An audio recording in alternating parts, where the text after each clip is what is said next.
जिसको जो है वो लैला नज़र आता है और मजनू नज़र आती है।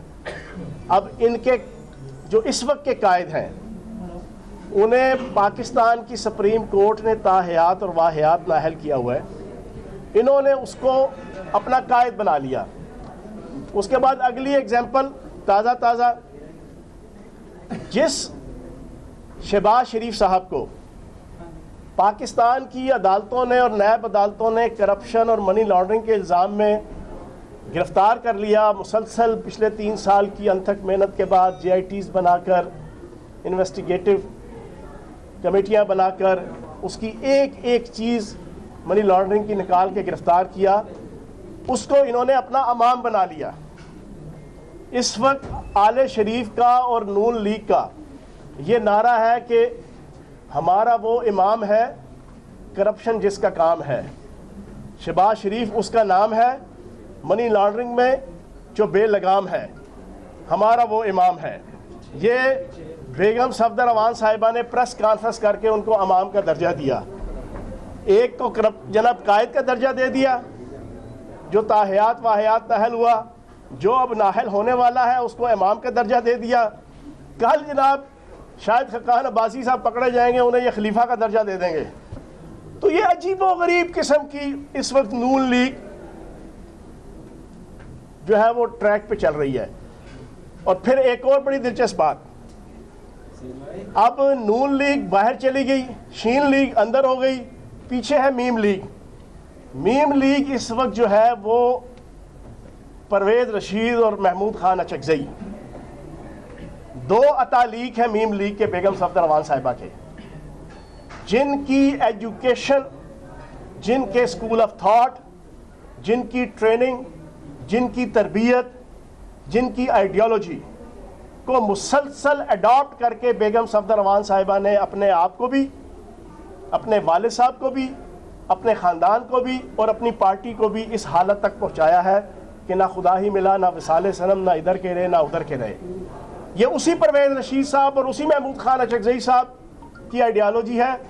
वो आइडियालॉजी है नरेंद्र मोदी की, वो आइडियालॉजी है अजीत देओल की, वो आइडियालॉजी है मेजर गौरव आर्या की, वो आइडियालॉजी है इंडियन रॉ की, वो आइडियालॉजी है मुल्क दुश्मन ताकतों की, जो 5th जनरेशन वार पिछले 15-20 साल से पाकिस्तान पे उन्होंने मुसल्लत करने की कोशिश की हुई थी। और उस 5th जनरेशन वार का बुनियादी मकसद क्या था? बुनियादी मकसद ये था कि जब मुल्क दुश्मन ताकतों को और इंडिया को ये पता चल गया कि पाकिस्तान एक एटमी ताकत बन चुका है, पाकिस्तान के बाद के पास जदीद तरीन जो है वो एटम बॉम्ब है, पाकिस्तान के पास बेहतरीन मिसाइल टेक्नोलॉजी है, पाकिस्तान की आर्मी दुनिया की 5 बेहतरीन ऑर्गेनाइज्ड आर्मीज में से एक है, तो उससे जंग नहीं की जा सकती। जब मुल्क दुश्मन ताकतों को ये पता चल गया तो उन्होंने तय किया कि इसके ऊपर 5th जनरेशन वार मुसल्लत करो। उस 5th जनरेशन वार का बुनियादी एजेंडा पाकिस्तान की फौज और सिक्योरिटी फोर्सेज और पाकिस्तान की आवाम के दरमियान तफरीक पैदा करना, पाकिस्तान की आवाम और अदालती अदारों के दरमियान तफरीक पैदा करना, पाकिस्तान की आवाम और जमहूरी अदारों के दरमियान एक बदएतमादी पैदा करना। उसी 5th जनरेशन वार की जो आइडियालॉजी है वही आज परवेज रशीद साहब और महमूद खान अचकजई साहब, वो बेगम सफदर अवान साहिबा को पिछले 6 साल से जो पट्टियाँ पढ़ाया करते थे और जिस पट्टी को पढ़ने के बाद वो जिस कत्ती पे लगी हुई थी, उसी के नतीजे में न्यूज़ लीक्स आई और उसी के नतीजे में फिर आपके जनाब इस हालत तक जो है पूरी नून लीग पहुंची। अब वो मीम लीग जो है वो सुनिया हो जन गलियां विच मिर्जा यार नचे के मजदाक, ना शीन लीग है ना नून लीग है, अब मीम लीग है। मीम लीग अब खुल के जनाब अपना खेल खेल रही है और उस मीम लीग ने कल नोटिफिकेशन दिया कि आइंदा कोई पाक फौज के अफसरान से ओहदेदार मुलाकात नहीं करेगा। मोदी से मुलाकात करो जायज़, मोदी को अपने घर में तमाम रवायती सफारतकारी के ऊपर मबनी असूल और ज़वाबत बाला ताक रख के पाकिस्तान के खुशाब का जो रेक्टर है सबसे अहम, उसके ऊपर से उसका त्यारा गुजरवा कर और उस त्यारे के अंदर ये कैपेबिलिटी है कि वो ज़मीन तक के जाओ नक्शों को जाना वो ले सकता है, वो त्यारा मंगवा के मोदी को अपने घर बुलाना जायज़। फिर जनाब उस मोदी को और उसके साथ आने वाला अजीत देओल, उस अजीत देओल, अभी फोटो निकाल लें सारे टीवी चैनल वाले, उसकी पूरी फुटेज, उस अजीत देओल की पांचों उंगलियों में अपनी पांचों उंगलियों डालकर शहबाज शरीफ साहब, इसहाक डार साहब उसको अपने घर लेकर आए, वो ठीक। इंडियन रॉ का इंटरनेशनल लेवल पे फाइनेंशियल फ्रंटमैन जिंदाल, उससे खानदानी ताल्लुकात बनाए, वो ठीक। उसके साथ दोस्तियां लगाएं, वो ठीक। मेजर गौरव आर्या जो साबिक डायरेक्टर है इंडियन रॉ का, जिसने सबसे पहले 2 वीडियोस पिछले 2 महीनों में लॉन्च की, एक CPAC के खिलाफ जनरल आसिम सलीम बाजवा साहब के हवाले से, दूसरी उसने पाकिस्तान के अंदर फिरका वाराना फसादात को परवान चढ़ाने के हवाले से जो लाइन ऑफ एक्शन जो उसने लॉन्च किया था, वो पूरी दुनिया के और पाकिस्तान के बच्चे बच्चे ने वो सुन लिया। एग्जैक्टली वही मेजर गौरव आर्या का लाइन ऑफ एक्शन वो जनाब मीम लीग इस वक्त खुल खुला के जनाब वो खेलने लगी हुई है। लेकिन मैं ये समझता हूँ कि इनकी किस्मत में, वो अक्सर कहता हूँ, रुसवाई जगहसाई हर रोज़ आएगी। इनके अपने MPAs मियाँ जलील अहमद शरकपुरी साहब, निशात डाहा साहब, अशरफ अंसारी साहब, आपके फैसल न्याजी साहब, इसके अलावा और PCO आपके MPAs और MNAs और सेंटर्स हैं जो दिन ब दिन इनके इस मौक़िफ़ और इस स्टैंड से मुतनफ़र होके ऐलान बरात कर रहे हैं। तो मैं ये समझता हूँ कि ये अपनी मंतकी अंजाम तक पहुँचेंगे। और अब कोयटा के अंदर इन्होंने जलसा रखा है। पहला इन्होंने पॉलिटिकल कंधा किसका लिया? महमूद खान अचकज़ई साहब का, कि उसकी कोलैबोरेशन से जो 1-2 ज़िलों के अंदर जो उसके पास पॉपुलैरिटी या वोट बैंक है, उसको इस्तेमाल करके ये कोयटा के अंदर जलसा करेंगे। पाकिस्तान डिमोलिशिंग मूवमेंट वाले PDM, जो आल पाकिस्तान लूटमार एसोसिएशन की अलाइड पार्टीज फॉर करप्शन के फोरम में से, उसके पतन में से निकली पाकिस्तान डिमोलिशिंग मूवमेंट, वो पहला जलसा कोयटा में कर रहे हैं। जहां ना लेना ते ना देना, जहां पे कोई एक MPA MNA ना पीपल्स पार्टी का ना नून लीग का, वहां क्यों कर रहे हैं? कहानी मैंने आपको इससे पहले बता दी कि इस वक्त इनके अतालीक, इनके इंस्ट्रक्टर, इनको समझाने वाले, बतलाने वाले, चलाने वाले, वो ये 2 अफराद हैं, जिसकी वजह से पहले मीम लीग के रास्ते में थोड़ी सी रुकावट थी कि शीन लीग जो है ना, वो थोड़े से मामलात के अंदर उनको रोक के रखती थी। और उसकी इज्जत और वकार का जनाजा परसों प्रेस कॉन्फ्रेंस में मीम लीग ने निकाल दिया। एक फिक्रा कहा जो टीवी चैनल वाले आज सारा दिन मेरी इस गुफ्तगू के साथ चला दीजिएगा। प्रेस कॉन्फ्रेंस में उसने कहा कि जो मेरा और नवाज शरीफ साहब का बयानिया है वो हर कोई नहीं उठा सकता, शहबाज शरीफ साहब भी नहीं उठा सकते उसका भार। उसने अपने चाचे को मैसेज दे दिया कि तेरे बस दी खेड़ नहीं है जो असी करना चाहते हैं, तेरे बस दी खेड़ नहीं है जो हम गुल खिलाना चाहते हैं, जो हम चंद चढ़ाना चाहते हैं, उसमें तू मिसफिट है।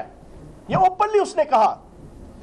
जब सहाफ़ी ने सवाल पूछा कि शहबाज शरीफ साहब आपके स्टैंड को मानते हैं या नहीं मानते हैं या क्या डिफरेंस है, तो उसने कहा कि मेरे और नवाज शरीफ साहब के बयानिए को संभालना, उसका भार, उसका बोझ उठाना, वो हर किसी के बस की बात नहीं है, वो शहबाज शरीफ साहब के बस की बात नहीं है। तो उसको अंदर होने के बाद, और सबसे ज़्यादा अगर खुशी हुई, आज मैं आपको बड़ा क्लियर बता दूं एंड में, उसके बाद सवाल जवाब शुरू करते हैं। शहबाज शरीफ साहब शीन लीग के अंदर होने की सबसे ज़्यादा अगर खुशी किसी को हुई है तो वो बेगम सफदर अमान साहिबा को और मीम लीग को हुई है। और उस वक्त जब सजा की अनाउंसमेंट हुई गिरफ्तारी की, तो टीवी जना अखबारात के अंदर और सोशल मीडिया पे वो तस्वीरें वायरल हैं, हिना परवेज भट्ट साहिबा की और उज़मा बुखारी साहिबा की, उनकी मुस्कुराहटें वो संभाली नहीं जा रही थी।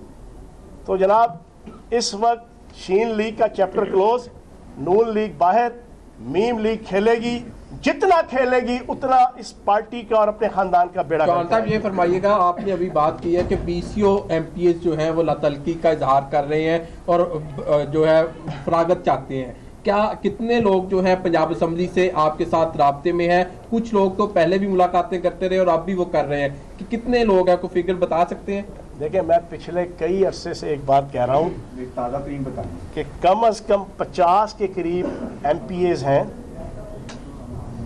और 50 के करीब MNA और सेनेटर्स हैं कि जो पिछले 2 सालों में इनसे मुतनफ़र हुए हैं।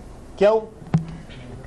2018 के इलेक्शन से पहले की जो नैब थी वो तो इस आल पाकिस्तान लूटमार एसोसिएशन के घर की बांदी थी, लौंडी थी, मुलाजमा थी, जो चौधरी कमरुज़्ज़मान की नैब थी। वो तो इनके इशारों पे नाचती थी, कठपुतली नैब थी। 2018 के इलेक्शन के बाद जो नैब आई है वो बनाई इन्होंने है, लेकिन हमारी हुकूमत ने उसको आज़ादाना अपना किरदार, जो आईनी और कानूनी किरदार है, उसको अदा करने के लिए उसको खुला फील्ड दे दिया।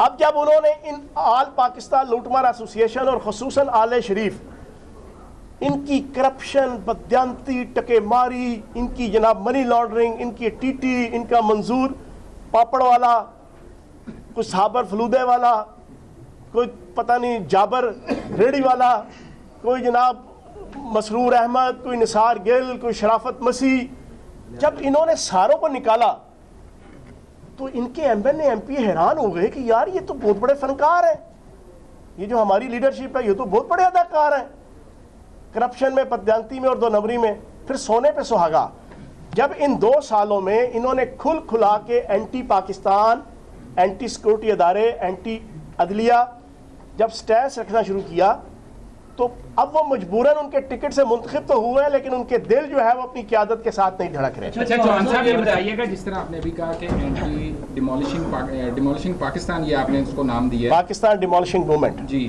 तो खुदा ना खास्ता अगर इस किस्म की कोई तहरीक चलती है जो पाकिस्तान के नज़रियाती असास के खिलाफ होती है, तो हुकूमत कहाँ पे खड़ी है? क्योंकि आपका जो इशारा है कि वो हुकूमत से ज़्यादा अफवाज पाकिस्तान और इदारों के खिलाफ बयानबाजी और सब कुछ कर रहे हैं। पहला जलसा आपके कहने पे वो कोयटा में कर रहे हैं, जिस तरह आपने बताया, कल को वो फजलुर रहमान का कंधा इस्तेमाल करते हुए KPK में जाएंगे, फिर पंजाब में भी आएंगे। 2 सूबों में तो आपकी हुकूमत है, हुकूमत का क्या स्टांस होगा? खुल के खेलने का मौका देंगे या फिर इसके ऊपर हुकूमत का स्टांस ये है कि पाकिस्तान का झंडा हाथ में होगा, जुग जुग जीवे का नारा होगा, राज दुलारा पाकिस्तान का नारा होगा, सबसे प्यारा पाकिस्तान का नारा होगा, आँख का तारा पाकिस्तान का नारा होगा, अव्वल व आखिर पाकिस्तान का नारा होगा, सबसे पहले पाकिस्तान का नारा होगा, हम सबको प्यारा पाकिस्तान का नारा। चौहान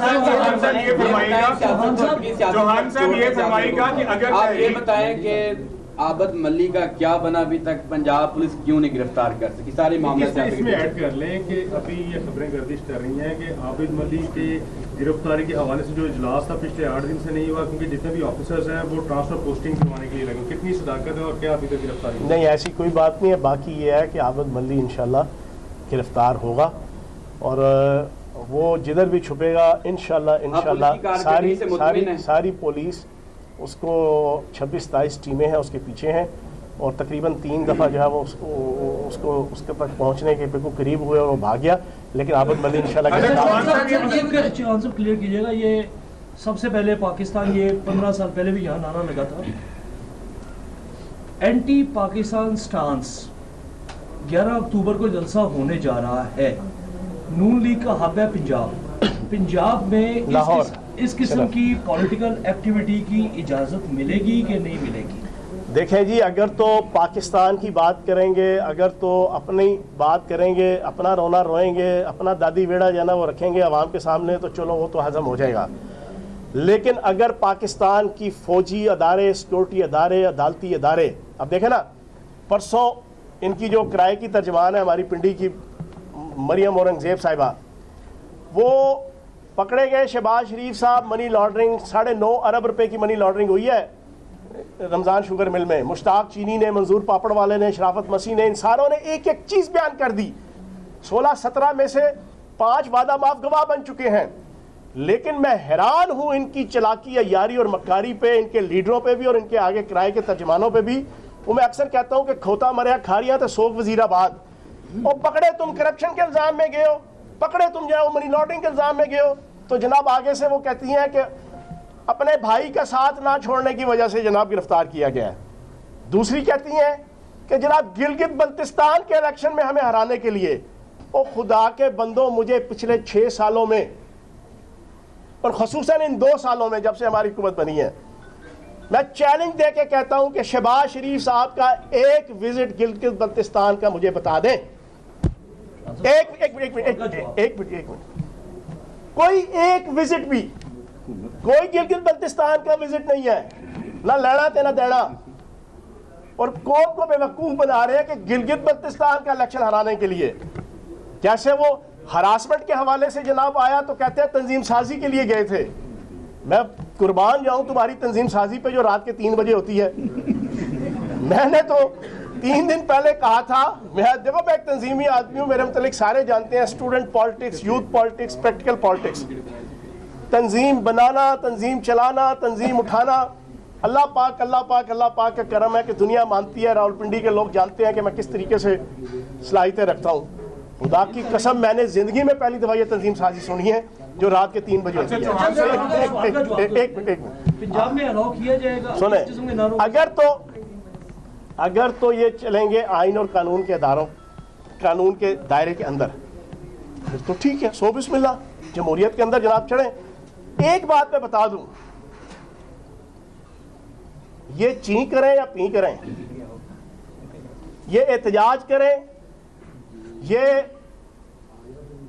खंभों पे चढ़े, केटू की पहाड़ी पे चढ़े, ये यूएनओ के पास जाएं, ये दुनिया के किसी फोरम पे चले जाएं, वजीर आजम पाकिस्तान इमरान खान साहब इनको एनआरओ नहीं देंगे। चौहान साहब ये बताइएगा कि आपकी जानिब से जो है सियासी गोलाबारी जो है, बेरहम गोलाबारी का सिलसिला जारी रहता है।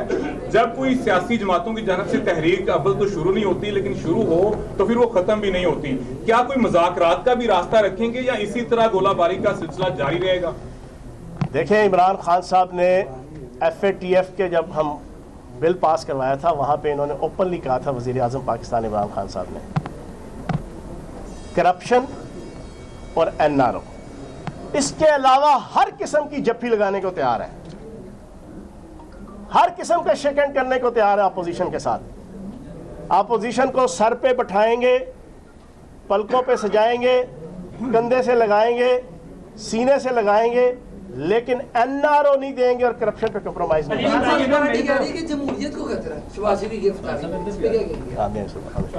असल में पीपल्स पार्टी ने नाम रख दिया है आसिफ जरदारी साहब का जमहूरियत, बिलावल जरदारी साहब का नाम रख लिया 18वीं तरमीम, छोटू जरदारी का। जब भी इनकी करप्शन और बदयांती की दुम पे पाँव रखो तो ये कहते हैं जमहूरियत खतरे में है, 18वीं तरमीम खतरे में है। बता के थक गया हूँ मैं भी, पिछले कई माह से जमहूरियत को कोई खतरा नहीं है। 2023 के दिसंबर में आपका इलेक्शन होगा और इंशाल्लाह वो इलेक्शन भी दोबारा PTI जीतेगी और दोबारा वज़ीर आज़म पाकिस्तान इमरान खान साहब। ये असलम साहब उससे बात उसी चौहान साहब ये बताइए कि जब शहबाज शरीफ गिरफ्तार हुए थे हाई कोर्ट में, कुछ बड़े गैर मुनासिब से नारे लगे थे, क्या वो नारे जो थे वो दुरुस्त थे? कानूनी तौर पे अगर दुरुस्त नहीं है तो फुटेजेस मौजूद हैं, कोई आप लीगल प्रोसीडिंग कर रहे हैं उनके खिलाफ?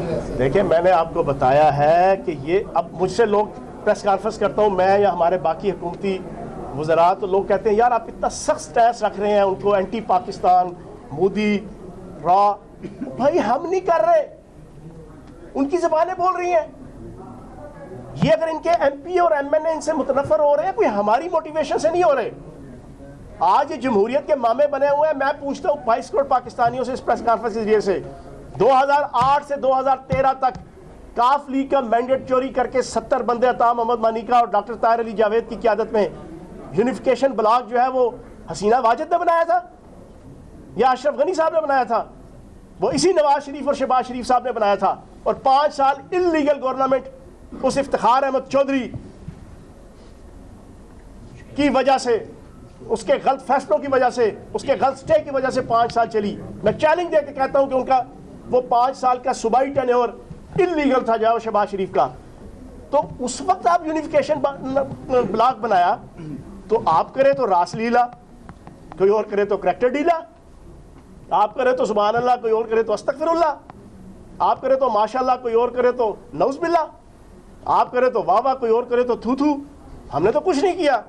हम चाहते तो चौथे महीने इनका फॉरवर्ड ब्लॉक बना सकते थे, हमने कोई फॉरवर्ड ब्लॉक नहीं बनवाया।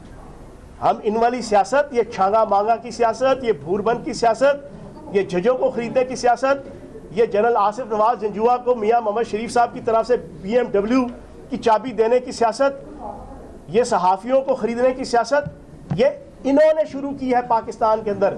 मियाँ मोहम्मद शरीफ साहब ने सियासतदानों को घोड़ा बनाने की, हॉर्स ट्रेडिंग करने की, उनको जनाब पोल्ट्री फार्म की तरह, चूज़ों की तरह बंद करके कभी भूरबन में और कभी किसी रेस्ट हाउस के अंदर इन सियासतदानों को और MNA MPs को, ये हमने नहीं किया, ये इन्होंने रवायतें की हैं। जो चक्कर इन्होंने लोगों को दिए थे वो चक्कर वापस आ रहे हैं इनकी तरफ, लेकिन वो हमारे जरिए से नहीं आ रहे।